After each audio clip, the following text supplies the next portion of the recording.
இட்லி, தோசை, சப்பாத்தி எல்லாத்துக்குமே பொருந்துற மாரி கோயம்புத்தூர் கொங்கு முட்டை குருமா. ஒரு பேன்ல ஆயில் போட்டுட்டு பட்டை, கிராம்பு, கல்பாசி சேர்த்துட்டு ஸ்லைஸ் பண்ண வெங்காயம், பச்சை மிளகாய், மல்லி இலையெல்லாம் சேர்த்து வதக்கி விட்டுட்டு, இதோட இஞ்சி பூண்டு பேஸ்ட் சேர்த்து வதக்கி விட்டுட்டு, தக்காளியும் சேர்த்து உப்பு தேவையான அளவு சேர்த்து வதக்கி விட்டு, இத மூடி வச்சு ஒரு 5 நிமிஷம் அப்படியே வதங்க விட்டுறலாங்க. இது நல்லா வதங்கினதும் மல்லித்தூள், மஞ்சள் தூள், மிளகாய் தூள், கரம் மசாலா கொஞ்சமா சேர்த்துட்டு கலந்து விட்டுட்டு, இதோட கொஞ்சம் தண்ணி சேர்த்துட்டு, இத கலந்து விட்டு அப்படியே மூடி வச்சு 5 நிமிஷம் வேக விட்டுறலாம்.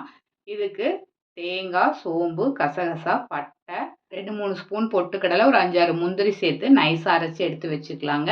இப்போ வதங்கின வெங்காயத்தோட அரைச்ச விழுதுக சேர்த்து தண்ணி தேவையான அளவு சேர்த்துட்டு, கலந்து விட்டு உப்பு தேவையான அளவு சேர்த்து நல்லா கலந்து விட்டு மூடி வச்சு 10 நிமிஷம் அப்படியே வேக விட்டுறலாங்க. இது நல்லா வெந்ததும் வேக வச்ச முட்டைய கீறி சேர்த்துட்டு மல்லி இலையும், புதினாவும் தூவி விட்டோம்னா, அட்டகாசமான முட்டை குருமா ரெடி. ட்ரை பண்ணி பாருங்க.